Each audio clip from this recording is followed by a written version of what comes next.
Rihanna and Diamonds on 102.7 WMOM 923. Good morning, West Michigan. And a special segment coming up your way right now with Heidi Urka in the studio with us. And first of all, good morning, Heidi. Thanks for coming in today. Good morning, Chris. Thank you for inviting me. Absolutely. Thanks for being here because you are an important part of this community. And I say that, and I'm hoping that by this point in your life, because you were born and raised here, right? I was. Yeah, you have made an impact your entire life on this area. And over the next few minutes with our listeners and viewers, you can watch this on our Facebook page as well as our YouTube channel, that we're going to tell your story, and in most cases in your own words. So I'm going to ask you to just tell us about yourself here in a few minutes and different things and aspects of your life.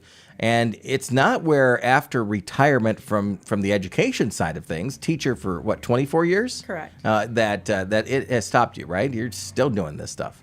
I am. I probably do a little bit more. I've been joking this week that I don't know how I had time to work. Yeah, absolutely. Well, this is exciting. So we're gonna share your story with the viewers this morning, and feel free if you're on Facebook or YouTube, jump in and share your own comments or stories with your interactions with Heidi over the years. I think that's always fun to read some of those here. Heidi, let me start with, and I like to always just read one or two of the nominations. So listeners were directed to go to WMOM.FM, and then there's a form there that they can fill out and nominate an individual. And so we had nominations come in for you. And here's one of them, and it reads, Heidi is such a kind, caring, as well compassionate individual who I'm blessed to call my best friend.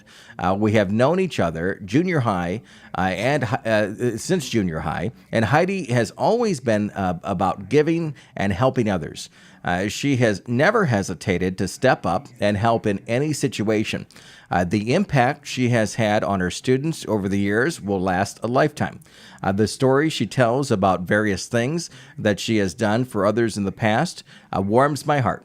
Over the years, she has spent countless hours of her own time and money to help others or organizations make our community a better place to live. There is not enough room to include all of the things that Heidi has been a part of over the years. But if you look her up on Facebook, which you're very active on Facebook, you can surely see what a difference she has made in people's lives. She is truly deserving of this award, not just for a week, but for a lifetime. Wow, that was very kind and very generous. How do you feel about that? Very humbled, first of all. But, really, I'm inspired by the person who wrote that. Actually, I know who wrote that, and ironically, I nominated her as well. Oh, there you go. Yeah. So I really have been blessed to be motivated by others, and a lot of what I do is just because someone else who is volunteering in the community or doing good for others has just asked for my assistance. Mm-hmm. So I guess others lead by example, and I'm a good follower. Well, yeah, and a leader as well. There's no doubt about that. But take us through. Let's focus on the education. The being an educator for 24 years. Bring us back, if you don't mind, to that decision to go that direction because of the kind of that family tradition, or did you kind of branch out on your own? I took a very non-traditional route to education. I did not start out as being a teacher. I got married, had my daughter. We actually left the area for a while. My husband was employed by General Motors. We traveled the country. And when my daughter was a toddler, we had the opportunity to move back to the area, and we did so. We were excited to have the opportunity to have her go to school here and raise her here where we were raised as well. Upon returning, my sister-in-law talked me into taking a children's literature class at West Shore, and because she knew I loved children's literature. I took it. One thing led to another. I was taking a scholarship test at Central Michigan, and before I knew it, I was in their teacher education program. So being a teacher was something that I always wanted to do. I just was kind of being directed another route when I was in high school and couldn't always decide what was the best route for me. But once I was a parent and was volunteering in my daughter's classroom, and I knew that's where I needed to be and where I wanted to be. That's cool. And there has to have been pages and books of memories that you could write about those 24 years that just kind of highlight you and that experience. But do you mind if somebody were to sit down with you and say, you know what is maybe 2 or 3 of those moments over the years that you just kind of took away and said, you know what, that's why I do it. That's why it's worth it. You know what? I can't isolate 2 or 3 moments, but I would say whenever I see a former student and I see a look of happiness or satisfaction in their face when they see me, that's heartwarming that they equate me with a positive memory.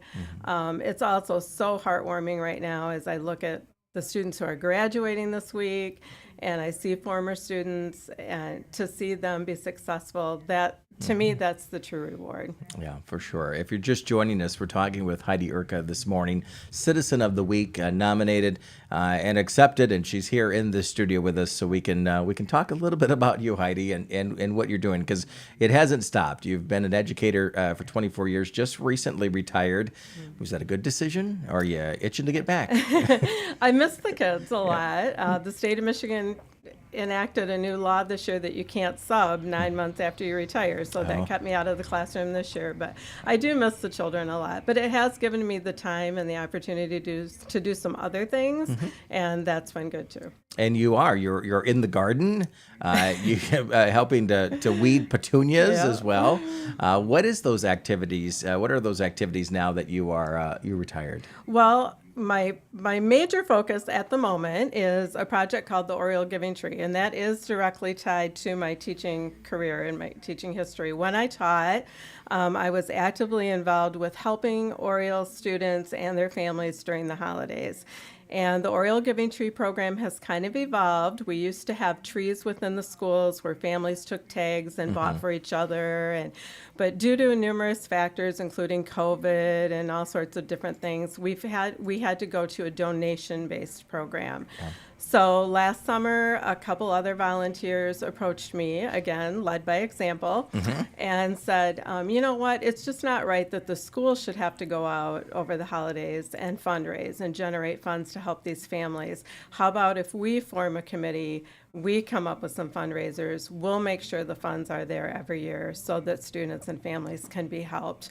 And then the schools can focus on identifying the students and families that need our support and helping make those connections. And good changes. I mean, you as part of being in this, couple decades of being in the classroom, you've seen these programs sometimes struggle, I would assume, but you refine with different opinions. Yep, this is definitely a positive change. Now the families get a gift card.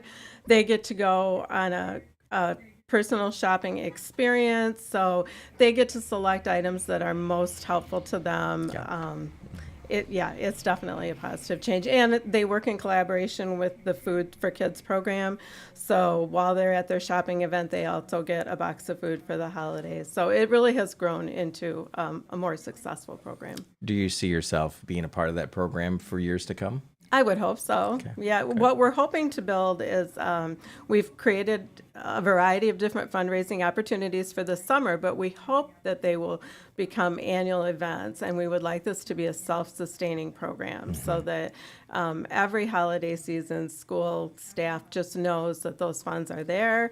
And I know from my past teaching experience that they take the families that need assistance and they kind of divvy them up amongst all the support systems, and we would like to play a bigger role in those support systems.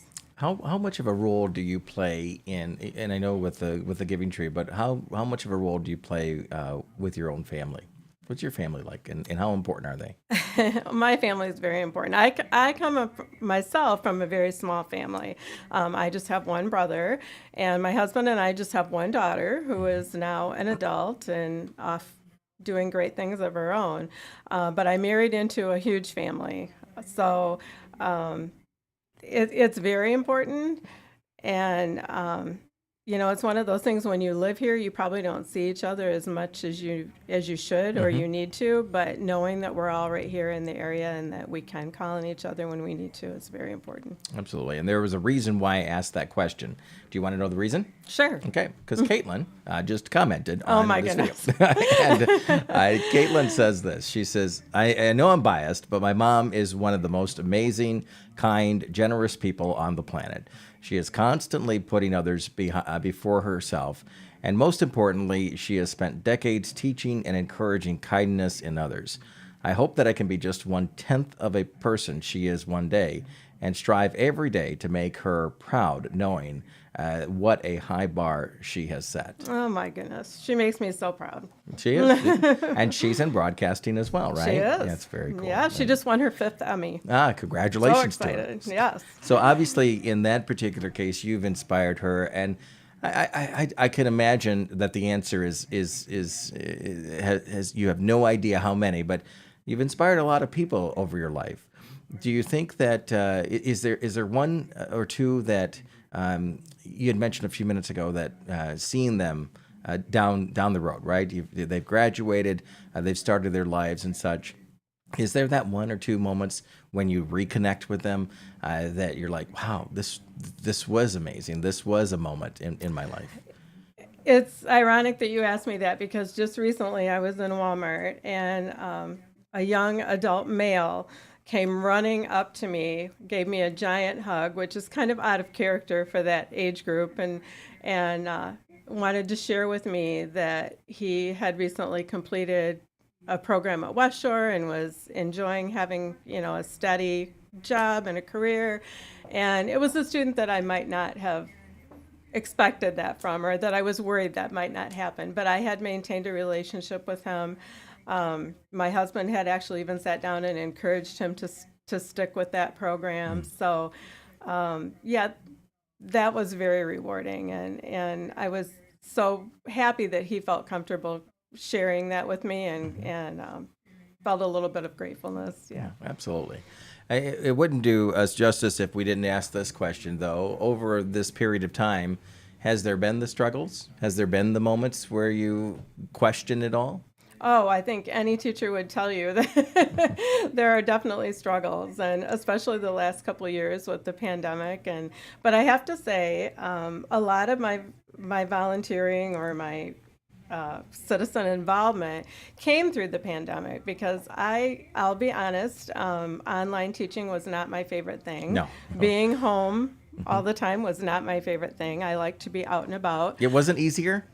No. Oh, okay. Absolutely not. Okay. No, not for me. Not for me. I like being in the classroom. I like being with kids. So that was very hard for me.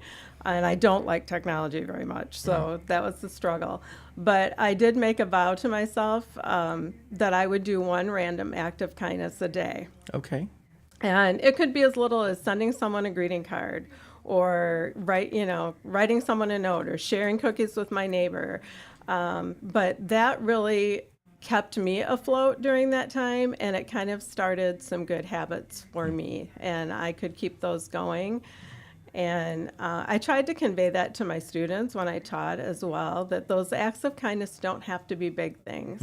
They can be little things, they can be kind words and just little kind actions, but they do as much for you as they do for the person that you are giving to. That's a very good point. Do you still do that from time to time? Oh, every day. Wow. Every day. Congratulations on that. Every day. The achievements that you kind of give yourself your own pat on the back over time, what do you think you can kind of hang your hat on over these years? What are you the most proud of? Definitely my family. I'm very proud of my daughter, and those were super kind words, but she is my inspiration. She's just really a good human being, and that I think any parent would say that that's what they're most proud of. She has a kind heart and is very giving, and that's what every parent hopes for. So, do you think she's crying right now a little bit? I don't know. I am. Oh, no. But I'm also proud of my coworkers and my students. Education is tough right now, and it's a tough job, and there's a lot of a lot of challenges, but the rewards so far outweigh the challenges. And that is the truth, right? I mean, I only can imagine coming out of COVID that, just like with healthcare workers, you just question, what are you doing? What am I doing in that particular case? But do you think your message to those teachers that are still, fighting the fight, that there is greener pastures ahead of them? I do. I know it's so easy. I always kept reminding myself when I was teaching to not lose sight of the forest through the trees. You get so bogged down with the day-to-day assessing and discipline and all that kind of stuff. But in the end, you're there to create good humans and good citizens. And, I'm I'm 61 years old, and I don't remember what I got on my first grade spelling test. No. And it doesn't really matter anymore. What matters is that you're kind to others and you do good things. And so I think that we can't lose sight of that. Yeah, great message. Now, if you don't mind, put your mentor hat on for a moment. And what's your advice for those individuals that, and it doesn't necessarily have to be going the trek that you did through education, but we mentioned you are out there helping weed petunias as part of the Petunia Parade and others, and you're the act of kindness every day. What is, in your own words, what we have to do as human beings to help others? Well, I read a quote the other night, and I wrote it down so I wouldn't forget it. It said, "Being a neighbor is not a geographic term, it's a moral concept." And I love that because I think we're all in this together. Yeah. And, we all have to help each other. And I think a lot of people think that you have to give financially or you have to give a lot of time. And that's not true. There are little things you can do that help other people and that make your community better. And we're so blessed to live here.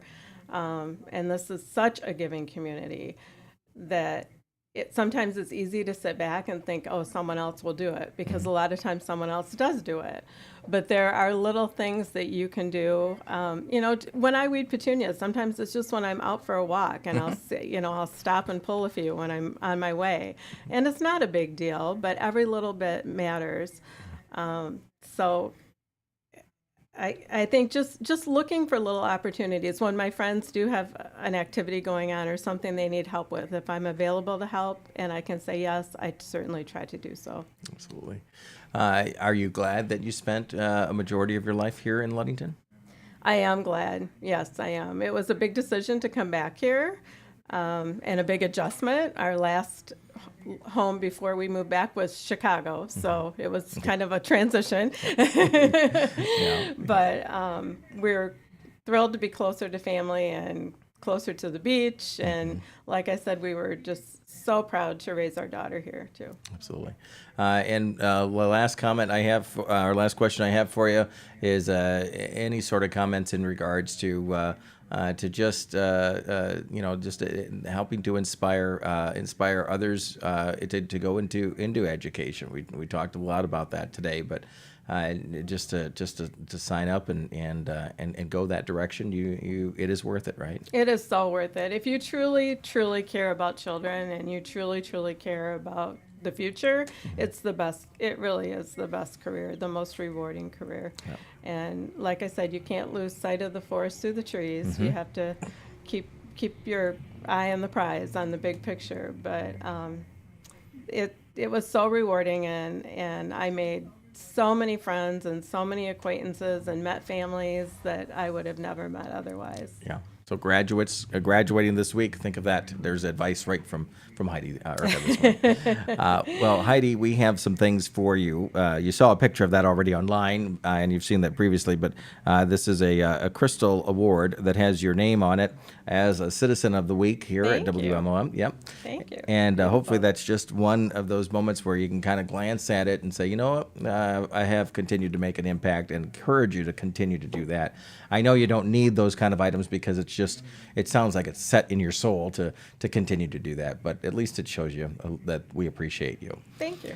We have a Timbers gift card worth $100. You can dine out at Timbers whenever you so decide. much. Absolutely. And you're probably still driving around a little bit, volunteering and helping and others. And here's a $50 gift card to Wesco for you, too. Thank you so much. Well, we're loading up the car, getting ready. Oriole Giving Tree has lots of fun things coming up for the summer, so look for us. All right, sounds encouraging, and the door's always open if you want to share more of that, and plan on us being a part of that in any way that we can. We would love that. Absolutely.